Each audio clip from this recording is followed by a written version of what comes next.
Andaman emerald blue and you আন্দামানের tagline. Har Har Mahadev.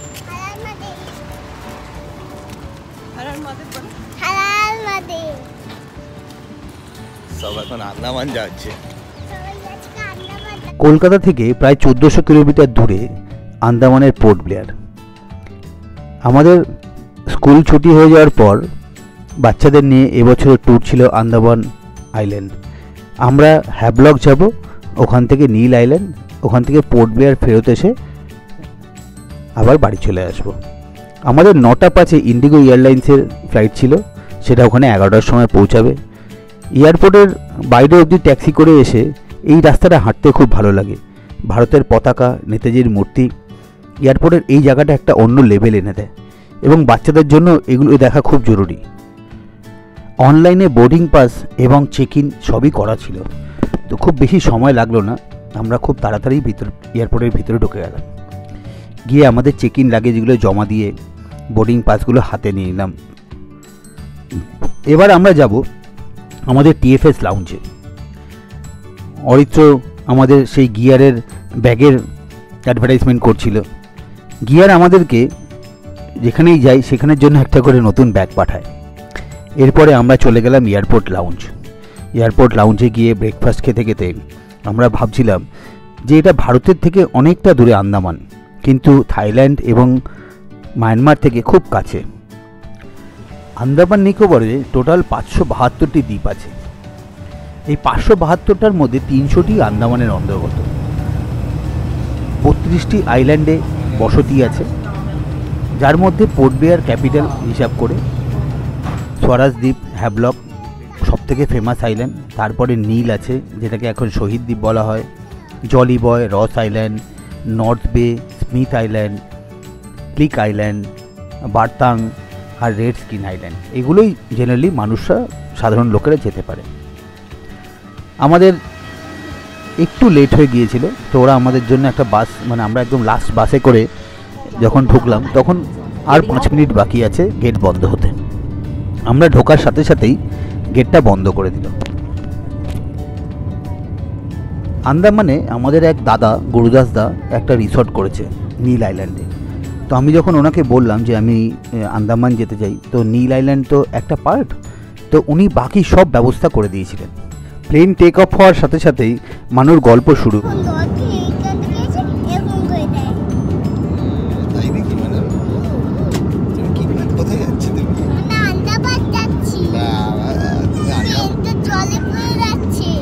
জলে পড়ে যাচ্ছে এরকম বলিস না, জলে পড়ে গেলে আমাকে আবার তোমাকে পিঠে নিয়ে সাঁতার কাটতে হবে।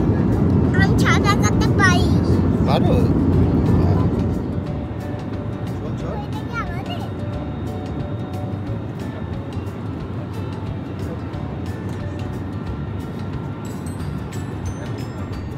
মানুষকে এক জায়গাতে বসিয়ে রাখা খুব কষ্ট। যেই মুহূর্তে বেল্টের সাইন সবুজ হয়ে গেল, সঙ্গে সঙ্গে ও লাফিয়ে নেমে পড়ল নিচে। আশেপাশে লোকের সাথে নানা রকম গল্প।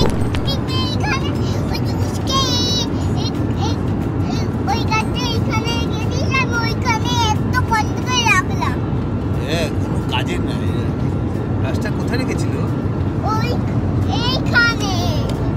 ঠিক জায়গায় রাখতে পারিনি। ওইখানে তো পিছে চলে রেখে দিয়েছি, পিছগুলো মরে যাবে না। পায়া দিচ্ছে মানু নিজের সিট ছেড়ে সিটের সামনের যে ফ্ল্যাপ সেটা খুলে সেখানে বসে পড়ল। যেন মনে হচ্ছিল প্লেনের আরএসি সিট। যদিও 3 বছরের ওপরে হলেই, 2 বছরের ওপরে হলেই প্লেনে টিকিট লাগে, তো ওর জন্য টিকিট নেওয়া হয়েছিল, সিট আছে, কিন্তু ওখানে বসবে না, ওই সামনের ফ্ল্যাপ খুলে বসবে। ও একটু হালকা পাতলা বলে ওর এই সুবিধাটা হয়। কিছুক্ষণ নিচে সাদা আকাশ দেখার পর দূরে ছোট ছোট আইল্যান্ডগুলো দেখা যাচ্ছিল। অপূর্ব সুন্দর অভিজ্ঞতা, খুব ভালো লাগছিল যে অনেক দিন পর আমরা আবার একটা বড় ট্যুরে পুরো ফ্যামিলি সবাই একসাথে যাচ্ছি। আকাশ খুব পরিষ্কার, এটাও একটা আমাদের জন্য প্লাস পয়েন্ট। এখন সবে সবে শীতটা যাচ্ছে। আন্দামান যাওয়ার সবথেকে ভালো সময় হচ্ছে অক্টোবর থেকে মার্চ মাস অবধি। তারপরে গেলে একটু গরম পাবেন, কিন্তু জুন জুলাইতে বৃষ্টির সময় একেবারেই যাওয়া উচিত নয়। এখানে প্রচুর বৃষ্টি হয়। আকাশ অসাধারণ পরিষ্কার, দূরের ছোট ছোট নাম না জানা দ্বীপগুলো দেখা যাচ্ছিল। ওর মধ্যেই কোনো একটা দ্বীপে হয়তো সেন্টিনেলিরা থাকে কিংবা জারোয়ারা থাকে। আস্তে আস্তে প্লেনটা নিচে নামছিল।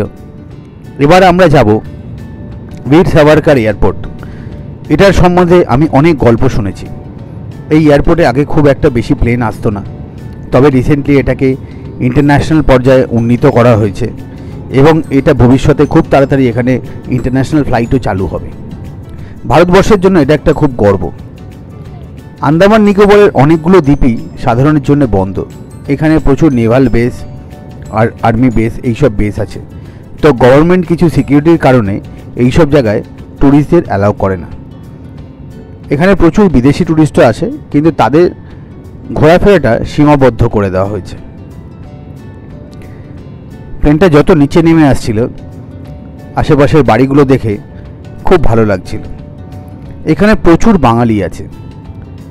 দেশভাগের সময় এবং যখন বাংলাদেশ স্বাধীন হয় সেই সময় প্রচুর হিন্দু বাঙালিকে বাংলাদেশ থেকে বিতাড়িত হয়ে আসতে হয়। তাদের মধ্যে প্রচুর লোক এখানে ইন্ডিয়া গভর্নমেন্ট থেকে তাদেরকে এখানে জমি দেওয়া হয়েছে, তাদের এখানে থাকতে দেওয়া হয়েছে।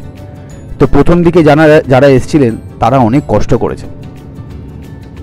আমাদের ট্যুরটা আমরা এইভাবে প্ল্যান করেছিলাম যে আমরা এখানে 11টার সময় নামবো, নেমে গাড়ি করে চলে যাব একটা কোনো রেস্টুরেন্টে যেখানে লাঞ্চ খাবো। তারপর ওখান থেকে ফিনিক্স বে জেটি বলে একটা জেটি আছে, সেখান থেকে ফেরি করে সোজা চলে যাব হ্যাভলক। হ্যাভলকে আমাদের জন্য শ্রীধরদা গাড়ি নিয়ে দাঁড়িয়ে থাকবেন। শ্রীধরদা আমাদের নিয়ে যাবেন রিসর্টে রেখে দিয়ে তারপর উনি আমাদের ওই জায়গার হ্যাভলকটা পুরো ঘোরাবেন। মানে উনি আমাদের হ্যাভলকের কোঅর্ডিনেটর, উনি আমাদের পুরোটা ঘোরাবেন গাড়ি করে এবং তারপর আমাদের আবার পোর্টে ছেড়ে দেবেন। ওখান থেকে আবার আমরা জাহাজে করে চলে যাব নীল আইল্যান্ড। এখানে জেনারেলি 3-4টে ক্রুজ চলে আর গভর্নমেন্টেরও অনেক ফেরি আছে। গভর্নমেন্টের ফেরির অনেক রকম প্রবলেম আছে, যেরকম আপনি 3-4 দিন আগে ছাড়া টিকিট পাবেন না, নাও পেতে পারেন এবং সেই ফেরিগুলো অতটা কমফোর্টেবল নয়। তবে ম্যাক ক্রুজ বলে একটা ফেরি আছে, সেটা খুবই ভালো, আর একটা নটিকা বলে আছে, সেটাও খুব ভালো। তো এই দুটোর ওপরই আমার খুব বিশ্বাস ছিল, মানে দুটোই অনলাইনে টিকিট পাওয়া যায়। যদি আমাদের টিকিটগুলো সবই ওই পার্থপ্রতিম দ্বারা, মানে যাদের ওনাদের এখানে খুব ভালো একটা ট্রাভেল এজেন্সি আছে, তারাই করে দিয়েছিলেন। এয়ারপোর্টের ভিতরটা অপূর্ব সুন্দর। এয়ারপোর্টে নামার পরেই মনে হলো যেন অক্সিজেন লেভেল বেড়ে গেল। এত সুন্দর, এত স্বচ্ছ আকাশ, একদম ডিপ ব্লু, আর এয়ারপোর্ট একদমই খালি। এখানে খুব একটা বেশি ফ্লাইট আসে না, তো সেই জন্য এখানে একদমই ট্রাফিক নেই। আমি আশা করি ভবিষ্যতে প্রচুর ফরেন ট্যুরিস্ট আসুক, এখানে প্রচুর লোক আসুক, খুব ভালো হবে। আমরা এয়ারপোর্ট থেকে ব্যাগফ্যাগ সব নিয়ে আমরা গেট দিয়ে বেরিয়ে আসলাম।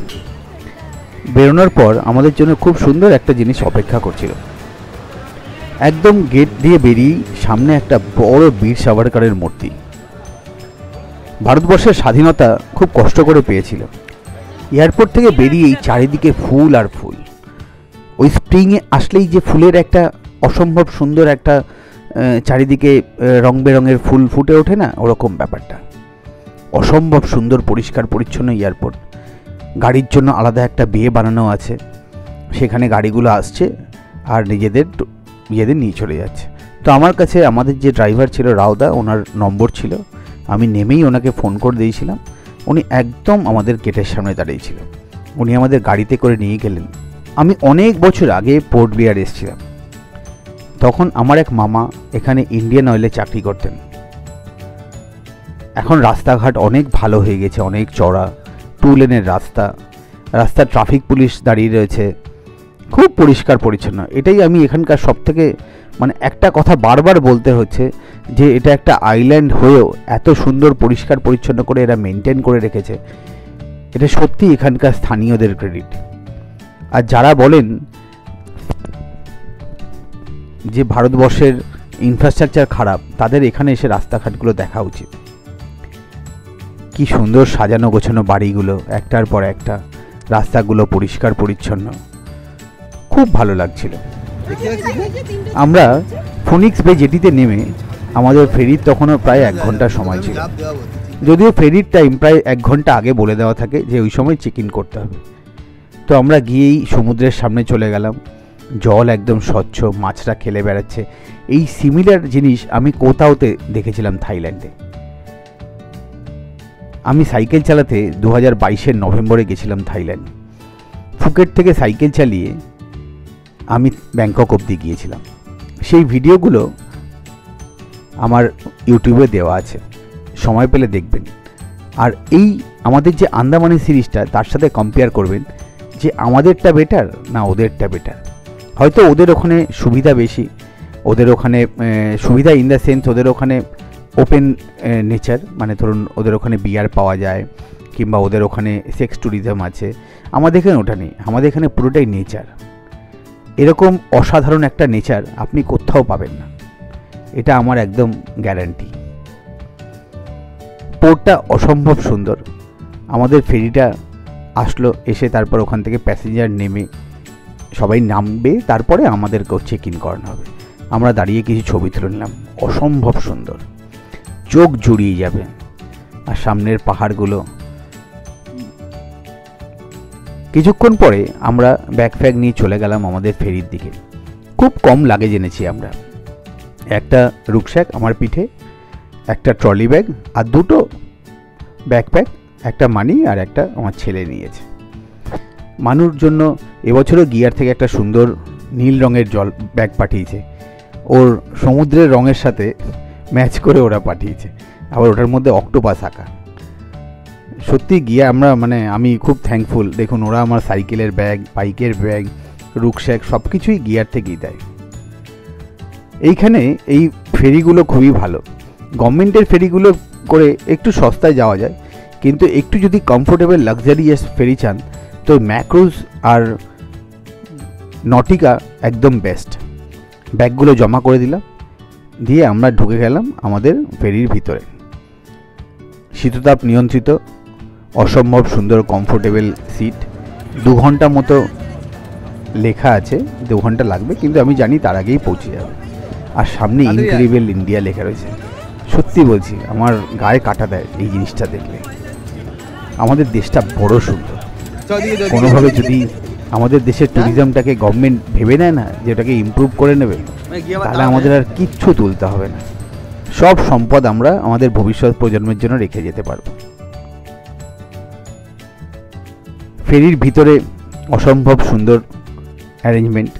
এখানে 2150 টাকা করে আমরা সিট কেটেছিলাম। আমাদের জানলার ধারে 2টো ছিল, আর 3টে করেছিল। তো জানলার ধারে 2টো ছিল, আর একটা আমাদের, আর 2টো ছিল। আমাদের টোটাল 4টে সিট। সিঁড়ি দিয়ে নেমে একটা খাবার জায়গা আছে, যেখানে অনেক রকম খাবার পাওয়া যাচ্ছে। এরকম আমরা কদিন আগে যে গুজরাট থেকে পার হয়েছিলাম, সুরাত থেকে ভাবনগর, তো ওইখানেও একটা ফেরি, ওটা আরও ফেরি ছিল। লেবু লজেন্স, একটা 5, 2টো 10, যত চুষবেন তত রস, না খেলেই কোম্পানির লস। ম্যাক্রোজ পোর্ট থেকে বেরিয়েই স্পিড নেওয়া শুরু করলো।